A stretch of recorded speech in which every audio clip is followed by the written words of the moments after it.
การนำเมืองพุนโฮงแขวงจันทร์พร้อมด้วยหลายภาคส่วนให้การช่วยเหลือบ้านห้วยเดือเมืองพุนโฮงแขวงจันทร์ที่ได้รับผลกระทบภัยพิบัติน้ำท่วม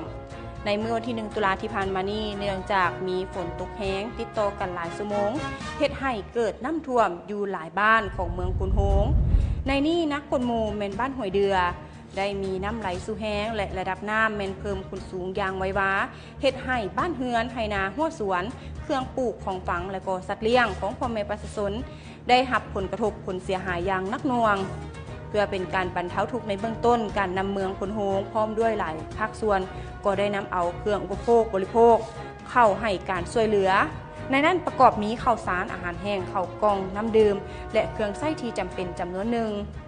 สำหรับรายละเอียดและมูลค่าความเสียหายคณะกรรมการต้านภัยพิบัติยังเก็บกำพร้อมทางประเมินมูลค่าเสียหายทั้งหมดซึ่งจะรายงานให้ทราบในภายหลังขอขอบใจข่าวจากแขวงเวียงจันทน์โพสต์ขณะนำเมืองทาโทมได้ลงเก็บกำสำรวจผลเสียหายจากอุทกภัยในวันที่2 ตุลาสหายสุขเสริมสมมณีกรรมการพรรคแขวงเลขาคณะบริหารงานพรรคเมืองทาโทม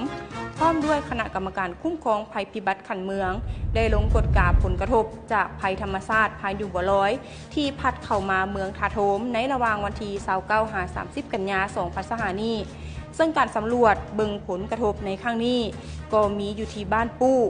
บ้านหาดสามค้อนบ้านเพียงตาบ้านทาเวียงไซบ้านโพนโฮมและก็บ้านนาห้องและบ้านนาห้องแมนโบสามารถเข้าถึงได้เนื่องจากว่าทางนั้นเปเพซึ่งว่าบางจุดนั้นตัดขาดพร้อมเดียวกันนี้ก็ได้มีการสำรวจทางหลวงแห่งชาติเลขที่1ดีจุดดินเจือนถมทางน้ำท่วมทางเพื่อเล็งให้การแก้ไขให้มีการสัญจรไปมาภายในเมืองและก็แขวงต่อแขวงได้เป็นอย่างปกติส่วนผลเสียหายในครั้งนี้คณะกรรมการคุ้มครองภัยพิบัติจะเก็บกำข้อมูลเป็นอย่างละเอียดต้องขอบใจภาพข่าวจากสมหมายจิตวงศ์นักข่าวเมืองทาโทมหน่วยงานเฉพาะกิจเมืองเซโปนปล่อยนกปลาลิ้วจำนวน450ตัวคืนสู่ธรรมชาติในท้ายเดือนกันยายนที่ผ่านมานี้หน่วยงานเฉพาะกิจเมืองเซโปนได้ร่วมกันกับห้องการเกษตรกรรมและป่าไม้เมืองห้องว่าการกองบัญชาการปกส.เมืองพร้อมด้วยอำนาจการปกครองบ้านเซโปนเก่าได้นำเอานกปลาลิ้วจำนวน450ตัวปล่อยคืนสู่ธรรมชาติโดยการเข้าร่วมของทานพันโททองสมุทรลุนนำไซหัวหน้าเฉพาะกิจเมืองเซโปนพร้อมด้วยคณะและพนักงานวิชาการที่เกี่ยวข้องเข้าร่วมนกปลาลิ้วที่นำมาปล่อยในครั้งนี้แม่นนกที่ยึดมาได้จากกลุ่มคนที่บ่ดีลักลอบซื้อขายเมื่อเป็นแนวนั้นทางด้านเจ้าหน้าที่ที่เกี่ยวข้องก็ได้นำเอานกจำนวนดังกล่าวนั้นไปปล่อยคืนสู่ธรรมชาติอยู่ที่ดงม้าหิซักเมืองเซโปนเพราะว่าสถานที่ดังกล่าวนั้นแมนเขตธรรมชาติที่ว่าอุดมสมบูรณ์เต็มไปด้วยป่าไม้ที่ว่าตึบหนามีความปลอดภัยและเหมาะแก่การดำรงชีวิตและแพร่พันธุ์ของสัตว์นานาชนิดที่นำมาปล่อยในครั้งนี้ด้วยขอขอบใจข่าวจากวิทยุกระจายเสียงแขวงสวรรณเขตแผนกโยธาธิการและขนส่งแขวงบริคำไซสืบต่อลงโฆษณาเผยแพร่ปลูกจิตสำนึกกฎระเบียบจราจรและการขับขี่ปลอดภัยอยู่ที่เมืองทาพบาทแขวงบริคำไซในวันที่1 ตุลาที่ผ่านมานี้แผนกโยธาธิการและขนส่งแขวงบริคำไซสมทบกับแผนกศึกษาธิการและกีฬาแขวงแผนกตำรวจจราจรปกส.แขวงได้สมทบกันสืบต่อลงโฆษณาเผยแพร่กฎระเบียบจราจรและการขับขี่ปลอดภัยอยู่ที่เมืองทาพบาทแขวงบริคำไซก็คือโรงเรียนตอนต้นพบาทและก็โรงเรียนตอนต้นสีสมไซเมืองทาพบาทแขวงบริคำไซ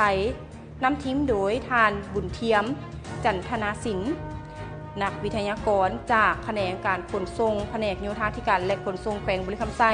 เป็นเกียรติเข้าร่วมรับฟังโดยทานอำนวยการทั้ง2โรงเรียนมีกองโฆษณาแผนกตำรวจจราจรปกส.ของแขวงคณะทีมงานพร้อมด้วยพนักงานครูอาจารย์และน้องนักเรียนเข้าร่วม300 กว่าคนขอขอบใจข่าวจากป้องกันความสงบแขวงบริคำไซข่าวต่างประเทศยอดผู้เสียชีวิตในแผ่นดินไหวรุนแรงที่เกิดขึ้นอยู่ภาคกลางของฟิลิปปินส์เพิ่มขึ้นเป็น72 คนในเมื่อวันที่2 ตุลาคณะกรรมการคุ้มครองการลดพรภัยพิบัติแห่งชาติฟิลิปปินส์ได้แจ้งให้รู้ว่าแผ่นดินไหวความแรง 6.9 ลิกเตอร์ ที่เกิดขึ้นอยู่ทางด้านภาคกลางของฟิลิปปินส์เหตุให้มีผู้เสียชีวิตเพิ่มขึ้น72คนและอีก294คนแม่นได้รับบาดเจ็บแผ่นดินไหวดังกล่าวนี้ได้เฮ็ดให้พื้นฐานโครงล่าง87แห่งและก็อาคาร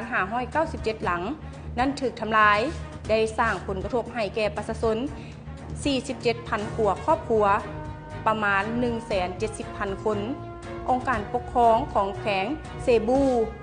ที่เป็นใจกลางแผ่นดินไหวก็ได้ประกาศว่าทั่วแขวงนั้นเข้าสู่สภาพภัยพิบัติเพื่ออำนวยความสะดวกในการนำใส่ทรัพยากรเข้าในการดำเนินการกู้ภัยช่วยเหลือและก็ยกย้ายประชาชนที่ประสบภัย